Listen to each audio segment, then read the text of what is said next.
Let me tell you something that most of your favorite finance channels will never say out loud. The biggest money in the defense sector right now is not flowing into the names you think it is. I have spent over 40 years in institutional banking. I manage portfolios at firms like JP Morgan, where we moved billions, and I can tell you from first-hand experience that the smart money always rotates before retail catches on. Right now, as we speak, there is a massive rotation happening inside the defense and aerospace sector. Capital is quietly leaving the legacy giants and pouring into a new generation of companies that most people have never even heard of. If you are still sitting on the sidelines wondering where the next wave of wealth is coming from, this is the video that changes everything for you. Now, before we get into these 3 robotic stocks, all trading under $20, I need you to understand the macro picture, because that is how professionals invest. We do not just pick stocks because some headline told us to. We read the flow of capital. We follow the institutional money. And right now, the flow is telling a very clear story. So do me a favor. Subscribe to Invest with Marcus right now. Turn on that notification bell. Because what I share on this channel is the kind of analysis that used to cost 6 figures a year when I was running institutional desks. You are getting it for free. The least you can do is join the community. Hit subscribe, drop a comment, and let us build generational wealth together. Now here is the macro context you absolutely need to understand. The United States defense budget was approved at $901 billion for fiscal 2026. President Trump has proposed pushing that number to $1.5 trillion by 2027. That is not a rumor. That is public record. And the Pentagon just launched what they call the Replicator Initiative, which aims to deploy over 1,000 autonomous systems specifically to counter threats from near-peer adversaries. On top of that, the recent military operations involving Iran have sent defense spending conversations into overdrive. The White House just held meetings with the CEOs of every major defense contractor in the country to discuss accelerating weapons production. This is real. This is happening right now, and it is creating a generational opportunity for investors who understand where the money is actually going. But here is the part nobody is telling you, and this is where my 40 years of experience becomes your edge. The legacy defense giants, companies like Lockheed Martin and RTX, formerly known as Raytheon, they have had monster runs. Lockheed just touched an all-time high near $692. RTX is trading above $207 after surging over 62% in the past year. These are phenomenal companies. I am not here to trash talk them, but from a portfolio management perspective, when you see that kind of run, when you see stocks trading at or near all-time highs with analyst consensus ratings sitting at hold, that tells you something important. The easy institutional money has already been made. The big funds that bought Lockheed at $430 in mid-2023 and rode it to $692 are now taking profits. That capital has to go somewhere. And where does it go? It flows downhill into smaller, more agile companies that are positioned to capture the next wave of defense spending. That is not speculation. That is how capital markets have worked for as long as I have been in this business. Let me put some numbers on this so you can see exactly what I mean. Lockheed Martin currently carries a $194 billion backlog, which is incredible, but their analyst consensus price target is around $576 to $619, which means at current prices near $671, most analysts see limited near-term upside. Some firms like Goldman Sachs still have a sell rating with a target as low as $430. RTX has a record backlog of $268 billion and is projecting $92 to $93 billion in adjusted sales for 2026. But again, the stock has already priced in much of that growth. When I managed institutional portfolios, This was always the inflection point where we began reallocating capital from large-cap defense names into small and mid-cap companies that were positioned to capture outsized growth from the same defense spending trends. And that brings us to the 3 robotic stocks I want to walk you through today. These are companies operating in what I call frontier robotics. Machines that work in environments where human beings simply cannot survive, or where autonomous systems offer dramatic cost advantages over traditional methods. We are talking about outer space, active combat zones, and the deepest parts of our oceans. Each of these companies is trading under $20. Each one has a fundamentally different risk profile, and each one is positioned to benefit directly from the exact defense spending trends I just described. Let me be clear, these are not conservative blue-chip investments. 2 of them carry significant volatility, and one is essentially a speculative position. But the potential reward at these price levels, if they execute, could be extraordinary. Let us start with the company I consider the most balanced opportunity of the 3. Redwire Corporation, ticker symbol RDW. Currently trading around $9 to $10 per share with a market capitalization of approximately $1.7 billion. Now, when I first looked at Redwire from an institutional lens, what immediately caught my attention was the dual revenue engine they have built. On one side, you have a legitimate space infrastructure business with active contracts with NASA and the European Space Agency. Their technology, including robotic arms, solar panels, and 3D printers, is currently operating on the International Space Station. That is not a pitch deck promise. That is hardware in orbit generating revenue right now. But here is what makes Redwire particularly interesting in the current environment. They made a strategic pivot into the defense sector by acquiring a division called Edge Autonomy, which manufactures autonomous drones for military applications. These platforms, called the Stalker and the Penguin, are already certified and deployed with the United States Army. Military certification is one of the hardest competitive moats to build in the defense industry.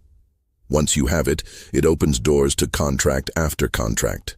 The company recently secured inclusion in a $151 billion IDIQ contract with the Missile Defense Agency for the SHIELD program, which is directly tied to the Golden Dome Missile Defense Initiative. That kind of contract vehicle provides long-term revenue visibility that institutional investors absolutely love. Now let me give you the straight talk on the risks, because that is what I do. Redwire is not yet profitable. The trailing 12-month net income is negative $272 million. The profit margin sits at roughly negative 67%. Revenue was approximately $335 million on a trailing basis, and levered free cash flow was negative $120 million. These are real numbers that you cannot ignore. The company has also faced some headwinds from government contracting delays and inconsistent award timings, which prompted Jefferies to recently lower their price target from $13 to $12. However, the median analyst target still sits around $13, and some analysts have targets as high as $22. 6 analysts maintain a buy consensus rating. Revenue growth has been running around 50% year over year, which tells you the defense acquisition is working. If they can maintain that growth trajectory and move toward profitability, the current price around $10 represents a significant discount to where analysts believe the stock should be trading. Now let us move to the second company, and this one has a very different profile. Ondas Inc., formerly known as Ondas Holdings, ticker symbol ONDS, currently trading around $9 to $10 per share with a market capitalization of approximately $4.4 billion. This company has undergone a remarkable transformation. Just over a year ago, this stock was trading under $1. It hit a 52-week low of $0.57. Today, it is trading near $10 after surging roughly 1,600% from those lows. That is the kind of move that makes headlines, but as a banking veteran, the headline does not interest me nearly as much as what is driving it. Ondas has developed what they call the Iron Drone System, which is essentially an autonomous counter-drone defense platform. Picture a weatherproof box deployed at a critical infrastructure site. It opens automatically, launches an interceptor drone that can detect, chase, and capture hostile drones, then returns to the box and recharges without any human intervention. In the current geopolitical environment, with the Iran situation escalating and drone warfare becoming the dominant battlefield technology, this is exactly the kind of capability that governments are scrambling to acquire. The company just received $6 million in new orders for counter-drone systems, announced a merger agreement with Mistral Inc. to expand its U.S. defense prime contractor presence, made a $10 million strategic investment in Worldview for ISR capabilities, and is guiding for fiscal year 2026 revenue of $170 to $180 million. That is a massive step up for a company that was barely generating revenue not long ago. But here is where I need to give you the institutional perspective on risk. This stock has been extremely volatile. The 52-week range spans from 0.57 to 15.28. That kind of range tells you that the market has not yet determined a stable valuation for this company. The stock is currently sitting on some technical weakness, with both short and long-term moving averages issuing sell signals after pulling back from its highs. Options activity has been directionally bullish, with call volume running 150 to 160% above normal, which suggests institutional positioning for further upside. But elevated options activity can also indicate heightened uncertainty. Morningstar notes the stock is trading at a 449% premium to their estimated fair value. The company reports final fourth quarter results on March 25th, and that earnings report will be critical. If they confirm the $170 to $180 million revenue guidance with clean execution, this stock could establish a new base and build from here. If the numbers disappoint, the volatility will punish you quickly. Position sizing is everything with a name like this. Now, the third and final company on this list is the one I need to be most transparent with you about, because this carries the highest risk of anything I have discussed today. Nauticus Robotics, ticker symbol KITT, currently trading around 0.70 to 0.72 per share with a market capitalization of just $20 million. Yes, you heard me correctly. This is a micro-cap stock trading under $1.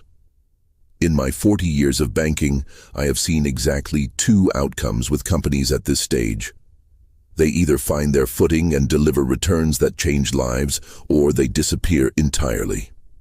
There is very little middle ground. What Nauticus does is genuinely fascinating from a technology standpoint. They have developed fully autonomous underwater robots with robotic arms that can operate at depths of up to 2,300 meters. These are not remotely operated vehicles that need a ship and a crew above. These are self-contained, fully electric, untethered robots that can swim, perform complex maintenance tasks on undersea infrastructure, and return to base using onboard artificial intelligence. The applications span offshore wind turbine maintenance, oil rig inspections, and undersea communication cable repairs. Traditionally, every one of those tasks required expensive specialized ships, trained crews, and put human divers in dangerous conditions.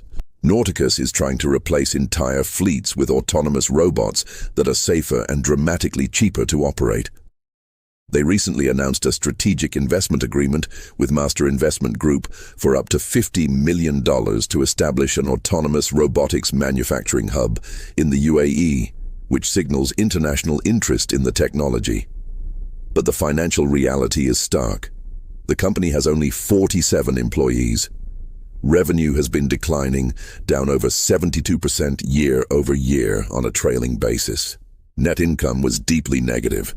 The stock has undergone multiple reverse splits to maintain its Nasdaq listing. including a combined effective 1:360 reverse split through 2024. They regained Nasdaq compliance in December 2025 under monitoring conditions. The next earnings report is expected around March 29th. This is a company at what I would call a binary inflection point. If they can convert the UAE partnership and other pipeline opportunities into meaningful revenue, the stock could see significant multiples from current levels simply because the base is so small. A $20 million market cap means that even one material contract could completely revalue the company. But if execution falters or if they face additional financial stress, this stock could delist. I would never recommend putting more than 1 to 2% of a portfolio into a position like this. And only with capital, you are genuinely prepared to lose completely. Now let me bring this all together because this is where the Marcus methodology comes in. In my 4 decades managing money for some of the most sophisticated investors in the world, I have learned that the single biggest mistake retail investors make is failing to size their positions according to risk. They put the same amount of money into a speculative micro-cap as they do into a blue-chip dividend payer. That is how you destroy wealth instead of building it. If I were constructing a robotics allocation within a diversified portfolio, and this is not financial advice, this is education, I would think about it in tiers. Redwire represents the foundation tier. It has real revenue, military contracts, analyst coverage, and a clear path to profitability. Ondas represents the growth tier. It has explosive momentum, real product demand driven by geopolitical catalysts, but also significant volatility that requires careful position management. Nauticus represents the speculative tier, a tiny allocation, essentially an asymmetric bet where the potential reward dramatically outweighs the capital at risk, but only if you are honest with yourself about the possibility of total loss. And let me say something that might surprise you. There is nothing wrong with deciding that the speculative tier is not for you. In fact, the most successful institutional investors I have worked with over my career were the ones who knew exactly where their risk tolerance ended and had the discipline to respect it. Building generational wealth is not about chasing every opportunity. It is about positioning yourself intelligently in the trends that matter most, sizing your bets appropriately, and having the patience to let time and compound growth work in your favor. The robotics revolution is not coming, it is here. These machines are operating in space, flying through war zones, and diving to the bottom of the ocean right now. The defense spending behind this trend is backed by the full weight of the United States government. The question is not whether this sector will produce enormous wealth for early investors. The question is whether you have the discipline and the knowledge to capture it responsibly. That is what we do here at Invest with Marcus. We build wealth the right way, the institutional way. Now I want to hear from you. Drop a comment below and tell me which of these 3 companies you find most compelling and why. Are you more attracted to the stability of Redwire, the explosive growth potential of Ondas, or the high-risk asymmetric bet that Nauticus represents? Your perspective matters to me. I read every single comment because this community is how we all get smarter together. If this breakdown gave you a new way to think about the robotics sector, hit that like button. Share this video with someone who needs to hear it.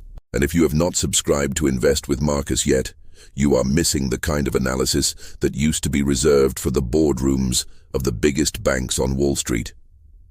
Hit that subscribe button, turn on notifications, and let us build this legacy together. I will see you in the next one.